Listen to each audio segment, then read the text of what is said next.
So, good morning, everyone. Welcome back. You guys know I am April L. Butcher, and this is Common Sense on Social.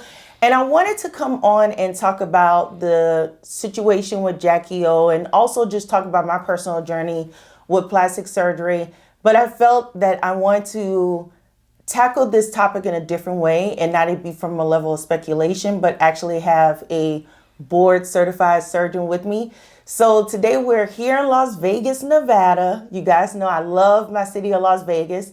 And there is an amazing surgeon here in Las Vegas, Dr. Costa, and he is the head of Platinum Plastic Surgery here in Las Vegas, Nevada. And I just want to preface this and say that this is not sponsored at all. I'm not here to get a free BBL, honey. This is actually us just having a really great conversation and being able to educate the audience on plastic surgery. If that is something that you are looking to, do for yourself, something you want to improve upon yourself, this is not a place of judgment. This is a safe space and allowing you guys to have an opportunity to speak to someone who is a authority in plastic surgery. So welcome, Dr. Costa. Yeah, thank you so much for having me. How are you doing? Yeah, I'm doing very, very well. Thank you. It really means a lot that you would reach out to me for this kind of thing, because I think, anytime a story like this comes up in the media, the way the public perceives plastic surgery and these complications and was this the doctor's fault? Was this, X, Y, and Z can be, it's like a lot of speculation. Mm-hmm. There's a lot of, people who feel like they know what happened or where, and I think that it gives us a good opportunity to pause and actually look at the system as it currently is. Right. And especially like what's going on in Florida. Because what happens in Miami and in Florida is very, very different, I think, than in a lot of the rest of the country. Right. And and it gives us the opportunity to say, like, is this good? Is this bad? Like, why do other people do things a little bit differently? Exactly. And how do we kind of prevent some of this stuff from occurring? So, like I said, my name is Dr. Chris Costa. Mm-hmm. I'm a board certified plastic surgeon here in Las Vegas. And I'm happy to just answer any questions that you have. So, thank you so much for your time. So one thing I do want to talk about out the gate is the fact that you are a board certified plastic surgeon. I've seen at other facilities, and I'm not going to name the facility that I actually went to, but at the facility that I did go to, there's surgeons that are there that are performing plastic surgery, but maybe they did hand surgery in the beginning, or they were specialists in eyes or something along those lines and decided to get into plastic surgery. So can you explain to the audience, what's the difference between the two? Yes. So once you have a medical degree and you get licensed in a state to practice medicine, you can do any sort of medicine you want to. So a family medicine doctor or an OB-GYN doctor, if they want to try and do breast augmentations or something like that, technically they can legally. The difference is that they really don't have the training in it and they haven't gone through kind of the extensive training of it. And so it's like, well, how much training does it take to learn how to do a breast aug or to do liposuction? And it's not so much about, the mechanical aspect of doing a procedure. Right. It's more about, my background is, so my board certification is plastic and reconstructive surgery. And I think reconstructive is a big, important component to that. So anyone who's a board certified plastic surgeon means that they have a background in dealing with patients with large soft tissue deficits, who have gone through catastrophic accidents, car accidents where their face went through the windshield, like that kind of stuff. Breast cancer in other parts of the body, where we have had to reconstruct those areas, reconstruct breasts, which is significantly more difficult than, say, like a cosmetic procedure. Right. And so that training, that background is what helps me to be able to approach a patient and say, look, I understand the fundamentals of soft tissue and how to work to get you the result you want and what I think is possible and what's not possible. Right, right. And also, by the way, if you do have a problem, if you do have a complication, I'm also kind of an expert in being able to help you with that too. Right. And I think, you know, that kind of overview is the difference of, as someone who says that they're like a certified cosmetic surgeon. Well, there's really just no such thing. There's no board recognized by the American Board of Physicians Right. of cosmetic surgery. So, and the reason why is because there is no peer oversight. You know, Right, right. the boards of medicine all have peer oversight where there are very, very smart other doctors who, you know, have taken it upon themselves to, you know, make sure that you are constantly keeping up with education, that you are constantly, that you're doing everything well, that you're not like one of the bad apples. Right. And a lot of that oversight is what keeps our standard of care very, very high. So, Right. so, you know, where it's hard for the public is like, again, you know, you'll meet a doctor and they're like, well, I'm a triple board certified surgeon. And it's like, well, if your board certification is in OB-GYN, you know, general surgery and family medicine, that's really great. And I'm sure you're like a really smart person, but like if you don't have that background in plastic, if you're not a board certified plastic surgeon, it almost doesn't matter. Right, So, right. so that's, you know, we as plastic surgeons, we covet that very, very closely because, Right. because it's something that's very, very difficult to achieve. It takes, obviously, like you have to go through the residency training, which is anywhere from, you know, 3 to 7 years, okay? And then, you know, we have to collect all of our cases, submit them to the board. We have to get, you know, grilled on them and like oral exams. It's a very arduous process, and it's something that we hold very, you know, close to us. And so I think, you know, and the fact is there's enough board certified plastic surgeons out there that there's no reason not to see a lot. Right. And I think a lot of times for me personally, I could relate to that because being a radiology technologist that's registered with the ARRT, you have people that are LMRTs that walk around and say, well, I'm a radiology tech. And I'm like, no, you only went through 6 months of training. Like, it's not the same. So I totally can relate to that in that sense. Yeah. And in regards to the situation with Jackie O, I know I did my research on the situation. And of course, like we know, it's speculation at this point because we don't have autopsy reports and everything to know exactly what transpired. But what were some of the red flags that you saw in the surgeon that she went to that would have been red flags for a patient to see? Like, what, as far as the reviews and things that you saw from him? Yeah, you know, so I will preface by saying I'm not an expert in what happened. I'm not a reporter. Obviously, like I'm giving kind of my opinion on what happened here, right? Right. But you know, my understanding, just to give kind of the overview, is that she saw this surgeon in Miami who you know, has a very, very high volume kind of standard Miami practice. That, you know, he operates on a lot of people all the time. And the patient, you know, she signed up to be a patient with him. There's a lot of speculation that she did not pay for the surgery, that this was a social media collaboration in exchange for services. Correct. And then that she underwent the surgery. My understanding is that, you know, we don't really know the circumstances, but the reports are that, you know, the ambulance was called actually at the hotel that she was staying at. So she had gone through surgery successfully, and then, you know, everything kind of had transpired there.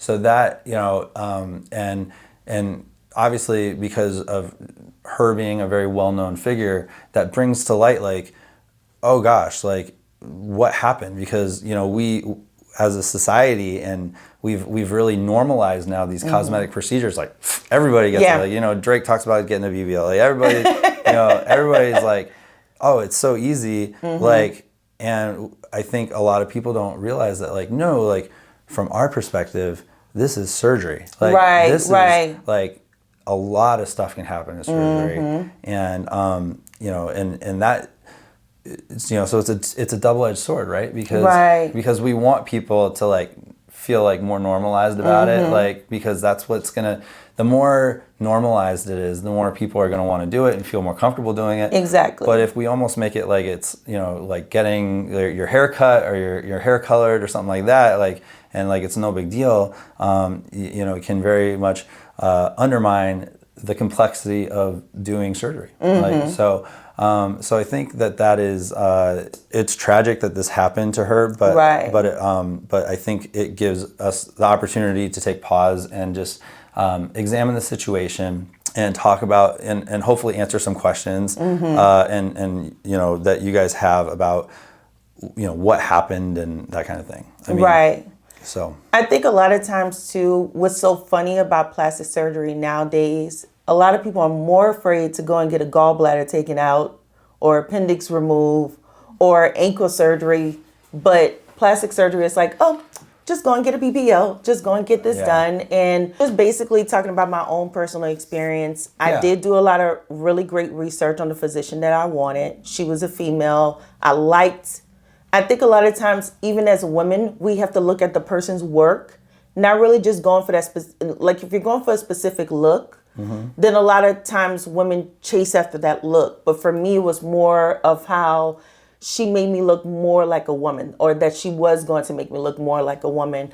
I decided to go with her, but even in the process of like going through the paying for my procedure and going through the steps of like doing my lab work and everything. One of the things that was brought up. What procedure you had done? So I had a BBL and lipo. I know I need a tummy tuck, and I will be getting a tummy tuck very soon. Okay. But I thought, well, and let me explain to you what my issue was. So I've always had curves, but after having my daughter and really after breaking my ankle, something happened in my legs that. And she explained this in the procedure before I had the procedure, and I was like, wow, she actually knew what was wrong with me. And basically she told me that the muscles in my legs were pulling down on my butt muscles. So when you looked at my butt, I had a curve, but from behind it looked like somebody had took their hands and pressed them up. So there was an indent at the bottom where that curve is supposed to be. It looked like somebody had put their palms there. So I said, well, if I'm going to have a tummy tuck, that means the fat that I have, I want to harvest that now and then go through this one procedure and then come back and do the tummy tuck for the diastasis, because I have diastasis recti. So I went ahead and I did the BBL and lipo. And one of the major things that they mentioned was the cell saver. And it was like $500. I was like, do I really need this? So I went to work, because I work in healthcare. And I asked my supervisor, she was like, yes, you need cell saver. And post-op, I passed out like 3 times. There were times I didn't know if I was coming or going. It was a very traumatic experience. And when I would call the office to question these things or speak to my surgeon, I was always hit with she's not available, but this is normal. This is normal. This is normal. And then finally, when I went for my follow-up, I think a couple of days later, she gave me her personal cell phone number. It was like, look, I apologize about the office. I have no control over this office because it's ran by an entity, by a bigger, entity. But here's my personal number. If you need me, call me and I'll answer whatever you have. So that was pretty much my experience. And I think a lot of people just see like, oh, cell saver is an extra $500. Well, I'm not spending that. I don't need that. So what is your take on certain situations as far as what's being included in the services? Like, basically, I guess the question I'm asking is like your business model, right? Like as far as your model of service that you bring patients in and provide to them compared to a place like where I went to get surgery, where it was like boom, boom, boom, 10 patients in a row lined up like a meat market. So let's put that into the context of what happened, recently with Jackie O and kind of the state of plastic surgery like in Miami. Okay, so and then and round that into kind of what my philosophy is and how we treat patients and stuff, and and like I said, like I will do my best to not sound super biased about this. No, but I want to present kind of both sides. Okay, so let's just say that like your model is to make $10, okay? And you can either make that $10 from one patient, or you can make it from 10 patients and make $1 each, okay? And, you know, if you are in a market that has a ton of plastic surgeons and is super hyper competitive, it's really hard to get that one patient who will pay the $10, maybe, okay? Especially if like you're kind of like a nobody, you know? And like, trust me, I've been there, like it's, you know, like you're like, please just come anything, you know? But so the other thing about Miami is its proximity to South and Central America. Like they're almost competing against like people flying out of the country to get surgery and like all this stuff. So that in its sense is it really drives the price down. But as you continue to drive price down, your volume has to go up to make ends meet and for the model to kind of make sense, right? And you know that's kind of the Walmart mentality, right? And as you are doing more and more surgery, that means there's less time for you to be doing other things like preoperative counseling, postoperative care, you know, even intraoperatively, like spending time to, you know, really make sure that you're getting like a nice symmetric result, that kind of thing. And there's no doubt that like you can go online and you can read about a lot of these places in Miami and they have very mixed reviews. And, you know, like, you know, there are patients who are, let's just say you're like 23, you've never had kids, you're 125 pounds, you're probably gonna have a good result no matter what, you know what I mean? But, you know, for patients who have loose skin, for patients who have had, you know, other medical problems, like the approach can be a little bit more complicated, you know what I mean? For sure. And so, you know, this model, it from the patient's perspective, they're just like, well, I'm going to fly out to Florida and get cheap plastic surgery because like, what's the difference? Like if I get a breast augmentation or a BBL, like here versus there, like I'd rather just save the money. Right. And it's like, well, why is this doctor like cost more? Right. And I think like, you know, the thing that we would urge you as a patient, as someone who's a potential patient, like when you're looking into a surgeon is, you know, you should kind of like look into like, number one, like look at their photos, make sure that they've got a gallery of like lots of photos, okay? Not just like the one patient that they use for their marketing or you know, whatever, right? You know, see kind of like what the general results look like. Number two is like read their reviews because you're going to get a lot of candid experience, and it's okay for someone to have like a bad review or, you know, because you can't always make everybody happy, but like, you know, if you see like a trend of something like, and maybe the trend is like, you know, that they don't have any post-operative care at all. Like that's concerning. That's something you should know. You know, that's something that you should know. And I think, you know, the last thing is just, again, like, go to the place first and like meet the surgeon. I mean, this is someone that you're basically trusting with your life. This is like while you're under general anesthesia. This is someone that you're trusting to like manipulate your body. Like, make sure that you guys are like on the same page. Make sure that this is like an office that you like going into for post-op appointments, that they have kind of all the things that you need to feel comfortable, like where you enjoy going into that office. I've heard too many times of kind of that thing you're saying where it's like, I never even met the surgeon until the day of the surgery, and then I showed up and there was like 10 other girls there, and I was like, how on earth is this person gonna get like take the time for me to get me a good result, you know? But it was really cheap, and they also gave me like a free bus voucher, so whatever, right? Like, you know, so like there's a lot of the you know, I hate to say like, oh well, you get what you pay for, you know, but my philosophy on this is that I would, you know, rather see fewer amount of patients and have them really make sure I get them kind of the best sort of result, you know? And I think that like most of us plastic surgeons, you know, we went to medical school. We went to medical school because we wanted to be a doctor. We wanted to help people.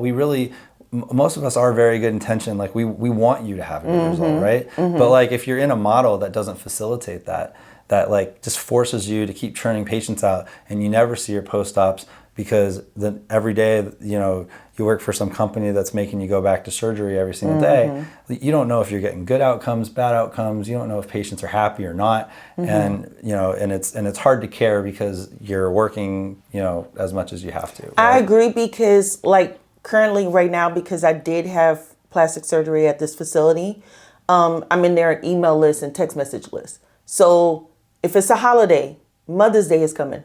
Oh, mommy makeover discount with this specific surgeon for $3,400, right? Yeah. And then you get in, and basically the way the model is there, which I had the surgery here in Vegas because they had just opened up a location here in Vegas. So they have locations pretty much all over the United States that they open up.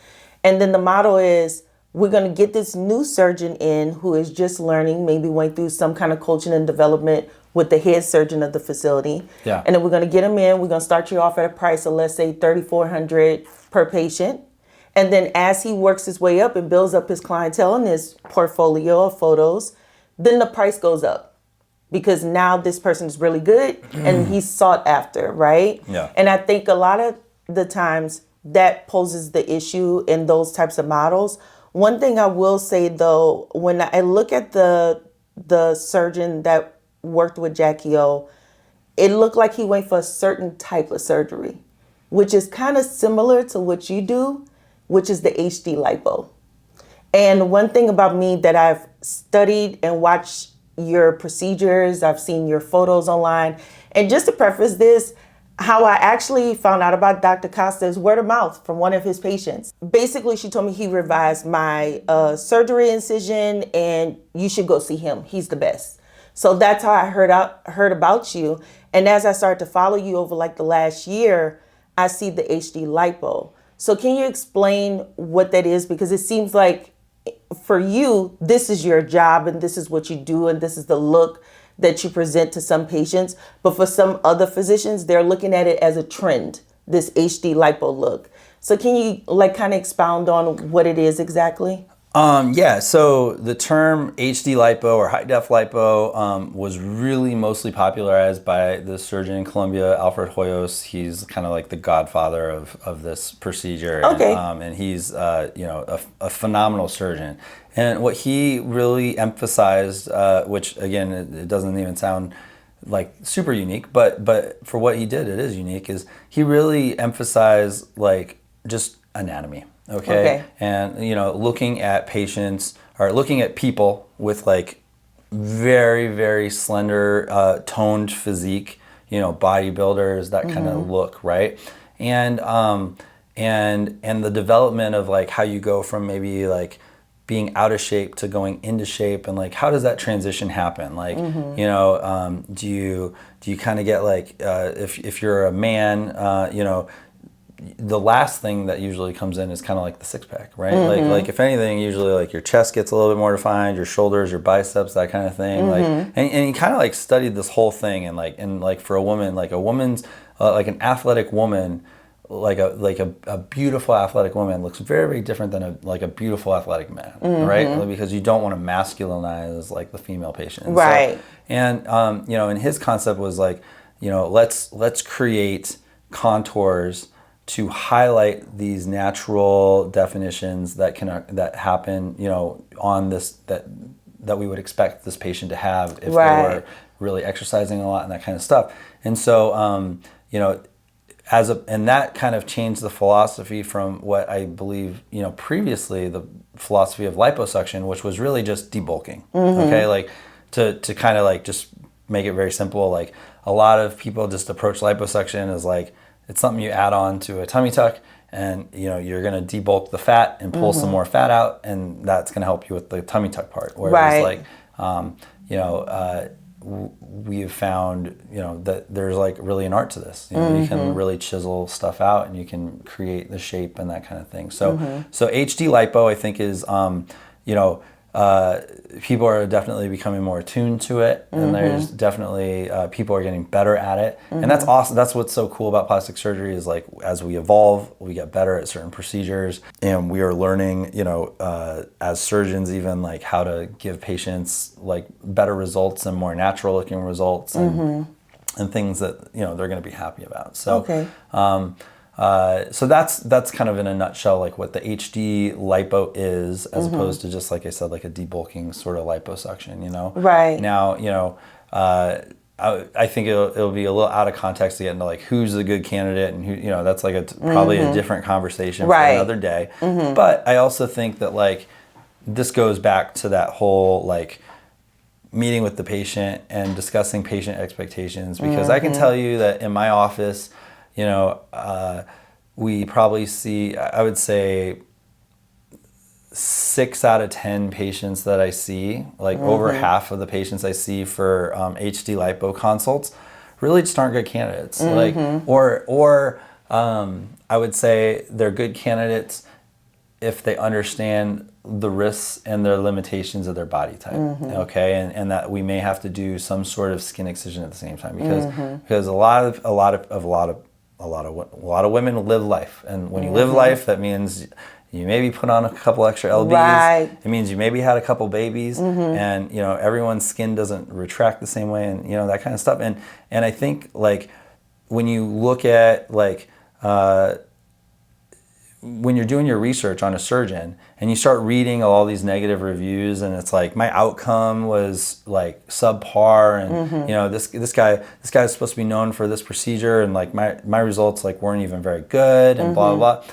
The way I read that is that means that surgeon didn't like meet with the patient and go through patient expectations, Exactly. and just like set the appropriate expectations, because the reason we don't have that kind of thing is because we tell patients like, this is not a realistic result for you. Right. This is what you need. If you want this, you probably have to do some sort of mini tummy tuck or skin excision or that kind of thing with this. Or there's a limitation based on just due to the damage of your skin and the laxity in your breasts, and they're never gonna just like totally sit up super high and like even with the lift, that kind of thing, right? And so that, to me, when I read those sort of reviews on surgeons, that tells me that like the patient was just not educated about what the limitations of plastic surgery are, and that is kind of like the surgeon. That's like the surgeon's fault. Like it's like that's kind of your job, like to like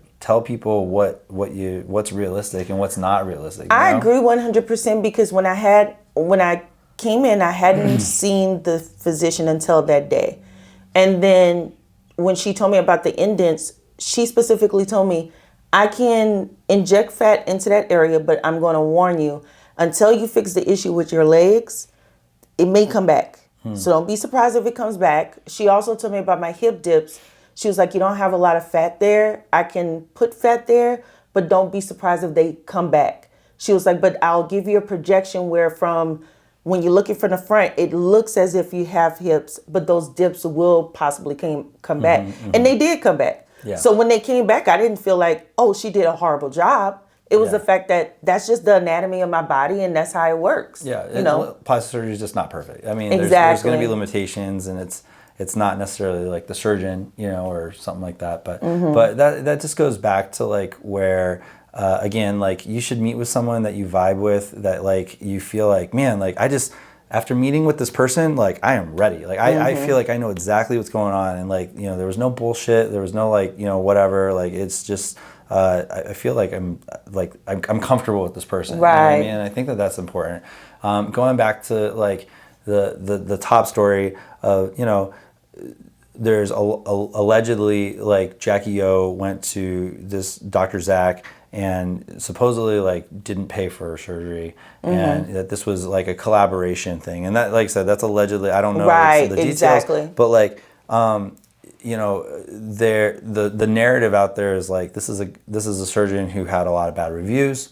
We already said like that's not everything, like I said, like, but you should kind of see what the trends are, and why would this celebrity choose to go to this particular surgeon with these kinds of things out there who maybe she really didn't know anything about. And that goes to kind of the context of like, you know, should we be doing surgeries on people for free for like publicity and that kind of stuff? And my answer to that is like a very strict no. Like, Right. like I said, like I just think that there's a lot of ethical considerations of you as the consumer and as the patient, you know, should be doing your due diligence to like find the person that is best for you. And the second that you say like, oh, well, like we'll do your surgery for free, and you haven't even met the guy and you haven't even, you know, aren't even really very familiar with them, you know, that clouds your judgment, and that makes you do something that maybe you wouldn't do have done before. You know? So, you know, moving, just discussing too, like, you know, what happened with her, because I think that's like the big question that's on everyone's mind, right? Right, and can you expound on like how dangerous BBL lipos are? Because it's one of the most dangerous, if not the most dangerous, plastic surgery out there. Correct? It is. Now for her, did she have something with her breasts, or she had a mommy makeover? She had a mommy makeover. So I think she actually had like a tummy tuck, and she had breast surgery, and she had liposuction and possibly fat transfer and all that kind of stuff. And so what I can tell you, and then, you know, based on like the fact that the ambulance went to a Homewood Suites to pick her up, tells me that, you know, she was traveling for plastic surgery, that she was not staying with maybe she had like an entourage of people with her, but maybe they weren't necessarily qualified. She wasn't in her own home context, that kind of thing, and maybe didn't have like a lot of like oversight care after the procedure. And so again, like these are the speculations that I would kind of draw from like what is known out there. What's being said out there. Okay, and obviously this is super tragic. What I will tell you and what I tell all my patients is, you know, when it comes to plastic surgery, I always ask about like, do you have a history of blood clots, family history of blood clots? Has anything like that ever happened? And I really spend a lot of time emphasizing to patients that it's super important that they're up walking every 3 to 4 hours after surgery, because we want to prevent blood clots. Because in my mind, a blood clot is literally the only complication that can kill you. Okay, and even though we don't really know what happened, my my best guess is that you know, after surgery, she possibly had a blood clot. That blood clot, you know, something that starts in the leg, it can go to the heart and it cuts off circulation, like to the lungs. And it's a medical emergency. It's something that needs to be handled immediately. And you know, and it does happen. Like it's something that like sometimes it's out of our control, right? Like you can do this surgery perfectly. All right. So knowing that, like, do we now go to the doctor who performed the surgery and say like, this is your fault? Exactly. And that's where I think, like, you know, because everybody wants blood, like, you know, pitchforks, like everybody wants to like they want justice, right? Everybody wants justice, right? And so it's like, this is the surgeon's fault. I don't know. I don't know whose fault it is, right?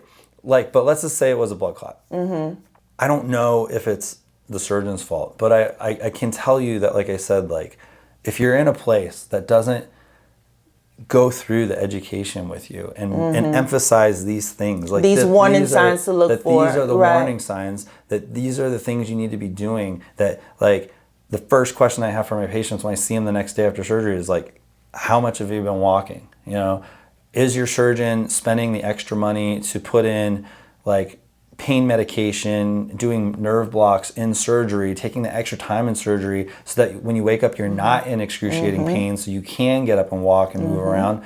Like, do they provide some home health services to your facility, no matter where you're at, to, again, assist with like making sure that like you're kind of doing all the things that you can do? Because, like I said, complications absolutely can happen. And my thought process is like, okay, if there's a little bit of, the wound opens a little bit, I can handle that. Okay, we'll put a Band-Aid on it. In a few weeks, it's going to look great. Okay, but obviously, like a blood clot, like that's a more serious complication. Obviously, can be like life-threatening. Right. And is this what happened? In my medical opinion, I would say that's the highest probability. Okay. Okay. And I completely understand what you're saying. Just to touch on that, because we see a lot of times, a lot of women go to Columbia. They go to these houses, recovery houses, and I've heard stories where young ladies take medication, other people's medication, because they're in so much excruciating pain,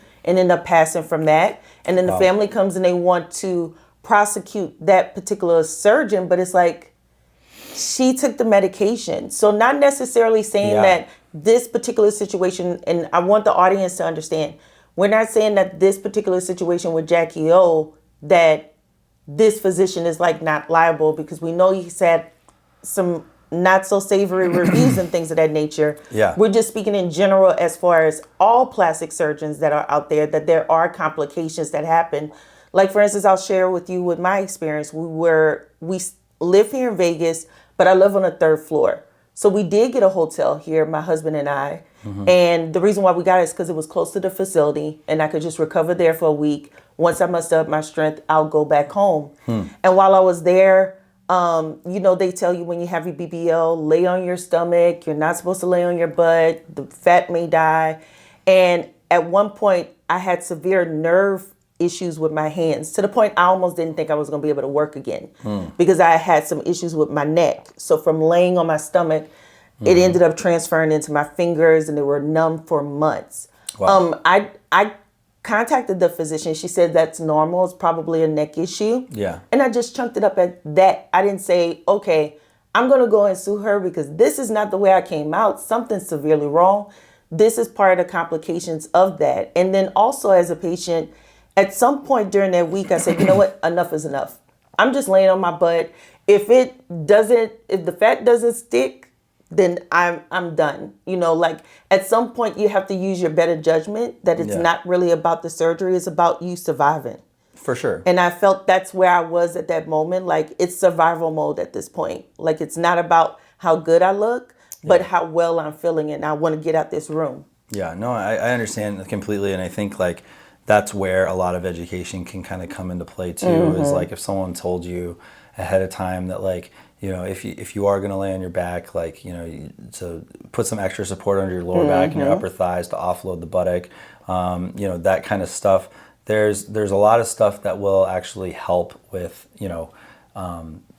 again, like it just gives you more strategies to help with your recovery. Like, there is no doubt that like not being able to sit and lay on your back for 3 to 6 weeks is not easy. I don't know. I'm not gonna sugarcoat that, but like, but I think like that's where, my staff does a better job even than me because like they've had BBLs, so they can tell all these girls like, look, this is what you should do. Make sure you buy this thing. Make sure you do this. Like, and just help them through it because it's a journey, right? So, So I mean. To your, you mentioned too, like opiate use and like, from pain and stuff like that. Like, I mean, that is also like a possibility of maybe that is something that happened with Jackie O is like if she was in a lot of pain and her pain wasn't controlled, that like, if she was taking a lot of pain medication, a complication, could be again that she's not up moving around.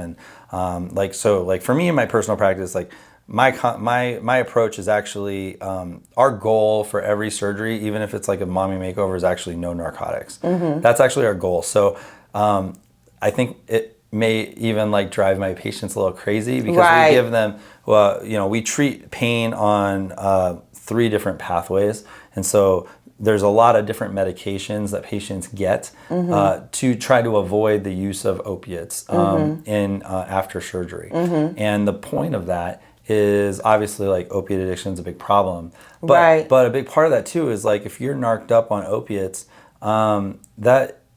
you're probably not up walking, you're probably not moving around. Exactly. And then there's respiratory depression, and that's where like when you hear about people like on fentanyl overdose and stuff like that, like passing from that, like that's why is because you're not breathing enough. So I mean possible that that was a contributing Yeah, factor. I would but- have to agree with you on that because, like, for Yeah. instance, like for me, post BBL, I only took Motrin because I knew with opioids, I don't do well. I've tried it in the past when I've broken my ankle and they did give me a nerve block. So when you said that, I was like, yeah, because I've had a nerve block done for that specific surgery.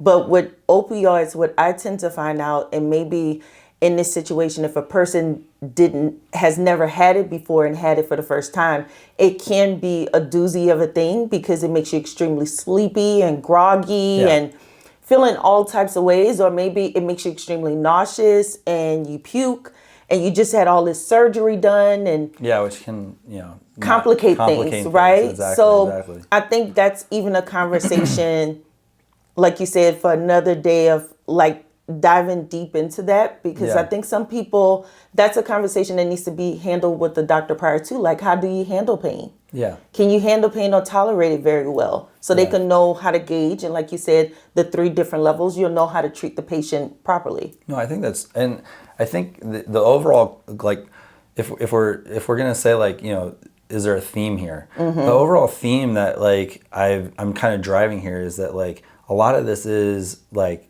the systems issue, like the system of when you pick a physician for a procedure, it's not just about that doctor or their result, but it's about their whole system, right? And their whole office, and like, what is it going to be like to go through that process? Not just like, are you going to pop out on the other side with a good result, Right? And that kind of thing, and because I think with Jackie O, her surgery may have been perfect. It may have been like the best mommy makeover ever. Maybe the doctor did the best job ever. But like, but what it does sound like is maybe the system that they have in place Right. was not that good. And because, going back to that, because they have to do so many surgeries a day, like, they have to cut corners somewhere. You know what I mean? And I think that that's something really important when you are seeing that special price for Mother's Day or Father's Day or whatever, and understanding that, like, that you're not seeing the full picture there. You know what I mean? Like, it's not just like, well, I'm whatever gets me it, like, I can manage it, because sometimes things happen where they're almost a little bit out of your control, or they're things that you're not expecting to happen, and I think that it's, again, like, I don't even know this guy. I just know, like, what's been produced online about like reviews and stuff, and there does seem to be like a general context that maybe the amount of education and post-operative care may just not be there. You know what I mean? And because, like I said, like, a lot of the times when patients are angry, it's because their expectations did not, like, live up to their surgery. Right, exactly. And to me, that's a like, I take some responsibility in that, in the sense that, like, I'm gonna try and give you the most realistic sort of outcome, expectation that I can. Right. So I agree. And I'm gonna try and tell you, like I said, like, all the things you got to do to avoid, stepping on those landmines after surgery, to make sure that you have the smoothest recovery possible. Exactly. Now, doesn't mean that, like, some people just are really complainy, and they're still, some people are just going to complain. Right, and right, some right. people are going to say this was the worst thing ever, and but for the most part, that is not usually the case. Exactly. And so, it's not to say that, like, surgery hurts. We tell everybody, it's like, look, I can do all these things, but at the end of the day, you're still going to get cut open. Surgery kind of hurts. Exactly. Like, there's certain things, like, we want you to be, like, mentally prepared and mentally ready for it. And the fact is just, if you're like, a social media influencer, and you're on there spamming every plastic surgeon out there, trying to find the one that will do your surgery because you're going to give them, like, a free promo. And I know you're out there because I get, like, 10 of those messages a week of, like, hey, like, will you do my surgery? Like, I'll post you, like, that kind of thing. Is it's like, that to me, that tells me you have done no research about my philosophy, about how I approach patients, about what my results look like. And and if you did, you know, you would be willing to like put some skin in the game and like come in and like and meet with us and like work with me, you know, because like I think that relationship, you know, it's like once you have surgery, like you are now connected to that surgeon forever. Right. Forever. Right. You know what I mean? Like, and that's something to me that like I got to sleep with too. Like if I have a patient that has something, like something happens, they have a complication or something, like that's the kind of stuff that keeps me up at night too. So I got to make sure like I'm really prepping these people and like making sure that they're doing all the stuff on their end, you know, to have a good outcome. I have like a recent incident is I have a patient who had a breast procedure and she's had some skin loss under the breast and it's keeping me up at night. And, you know, but we've found out like she's in a household with like a ton of, like her husband smokes like all the time. And, you know, and she's constantly around secondhand smoke. And the husband was really adamant about us using larger size implants, you know, than maybe we recommended. And you know, but I can go back and I can say like, well, no, we talked a lot about nicotine like before surgery. We talked a lot about the need to use smaller size implants for your body type, and that we may need to go back later and upsize after you've kind of healed from surgery. And I know I did all the things on my part, but I still look at it as a failure because you know, because like I said, like they were still adamant about upsizing the implants. She's still around like nicotine all the time, and every time she comes in my office she smells like nicotine. And like whether it's the patient's fault or not, it's still something I have to like live with. And exactly. That's still something I like have to deal with like on a daily basis, and something that I take personally. So you know, every surgeon is different, which is but for really me, it's rare like a nowadays. personal thing. Right. It's rare. And one thing I do appreciate about you and about your practice is even though you're running this amazing practice here, we still get to see a part of your real life, which I think is amazing. Because I think if you're constantly watching someone or seeing a surgeon and all they're doing is surgeries and we don't see anything about their personal life, having a peek into that, I think says a lot, because then it tells me you're not just working all day, every day. You have a life, Trying to be balanced. Right, finding balance. Yeah, you know, my medical training was, you know, it was about 13 years. Okay, like from the start of med school till the time I like kind of finished, you know, and was like doing my own thing was about 13 years. And that was like 13 years of me putting my life and my goals like on kind of the back burner, and basically living for someone else, and like, you know, dedicating everything I had to like this medicine, like the, you know, the science of surgical training, and you know, that kind of thing. Right.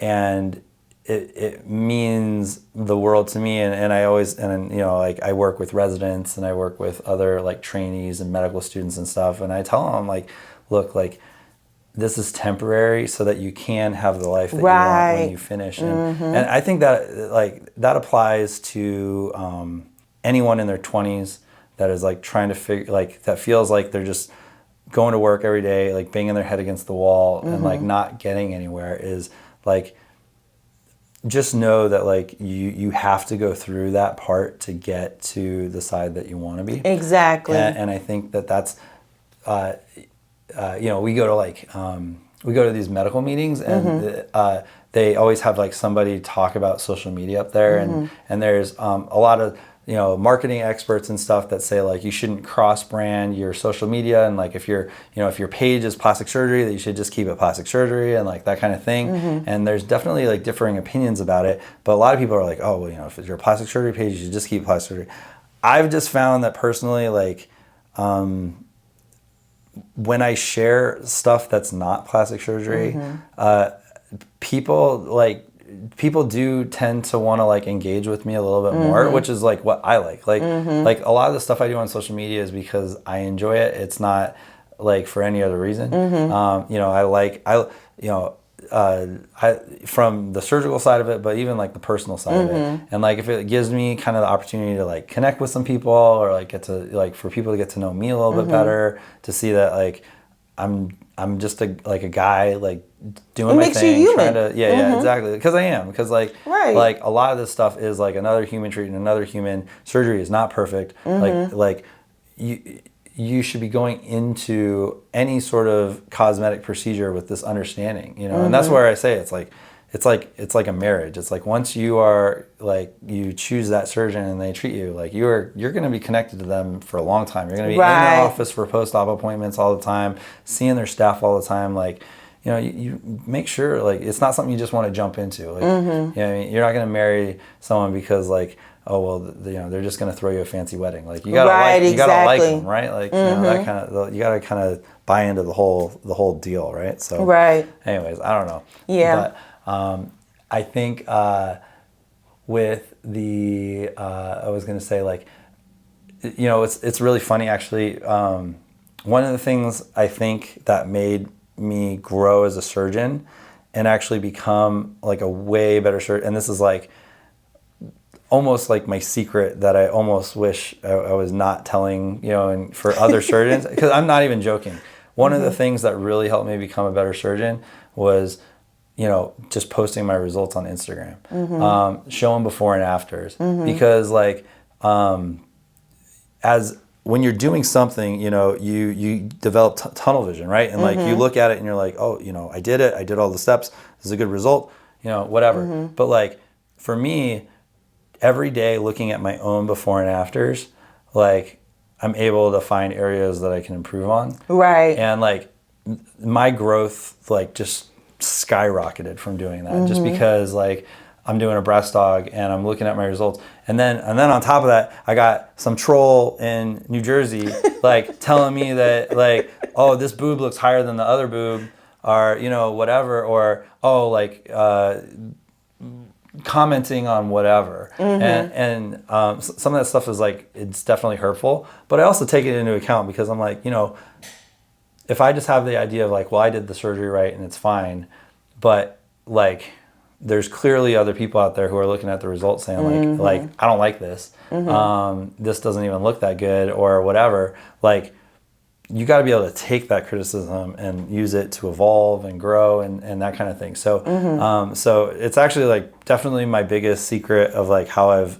progressed and evolved as a surgeon is daily looking at my results, but also like putting them out there for other people to see and to them to comment on. Like, trust me, like I'm not trying to get like criticized on a bunch of people. Right, like, right. But at the same time, I'm also like, I try not to like take it too personally and just try and look at it as like, okay, well, you know, maybe this is just a troll. Right. But like, you know, if they're seeing it, you know, there's, for one comment, that means there's probably 100 people who saw it who didn't comment, or you know what I mean, or something like that. So, but you know, trying to balance that and also like take pause and appreciation when someone does tell you like that you have an amazing result, and just like letting that kind of like sink in also. You know? Right. Well, I know I've taken a lot of your time today and I appreciate it. Yeah. I appreciate the conversation and you coming and speaking to the audience about it.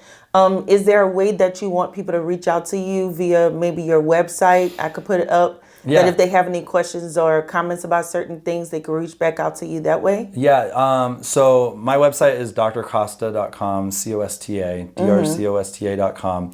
On our website, we've got hundreds and hundreds of real patient before and after photos for all the procedures I do. We also have a link for virtual consults. Those are free, so patients can, no matter where you are in the country, you can submit photos and you can you know, meet to discuss and go through that and see like really what the best procedure would be for you. And we're also on Instagram, like I said, drcosta_platinum. And so that's my personal Instagram that like, you know, I'm on all the time. We also have other people in my office who help manage that account. But like, you know, if you want to just kind of like get to know more about me and my quirks and stuff like that, like, you know, you can check that out.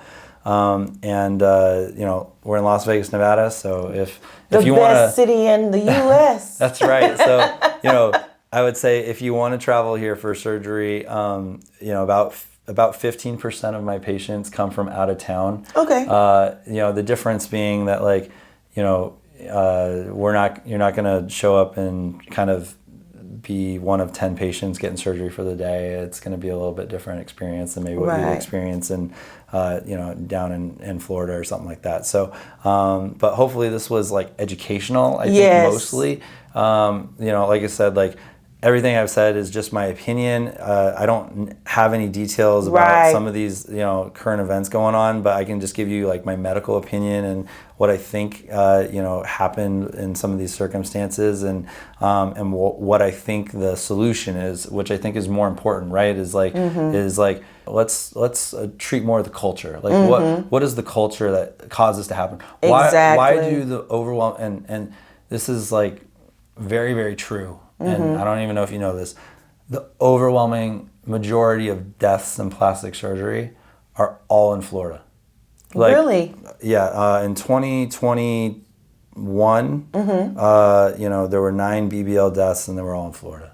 In the United States, and they were, and so there's clearly something about this, plastic surgery mill sort of business model that is putting patients kind of at risk, and is creating a environment that is unsafe. So I think we need to do something to address that culture, and make it so that we're not trying to be like a Walmart model, but like trying to step up and be the Louis Vuitton model, for every patient, to give them a unique experience and make sure that they're safe and that they have a good outcome. The platinum treatment. You heard it here first, people. Okay? So with that being said, you guys, as always, you have a blessed day, evening, or night, whatever time of the day it is that you are watching. Thank you so much again for joining me. Thank you. And I will see you guys in the next broadcast. Thank you. Bye. Bye.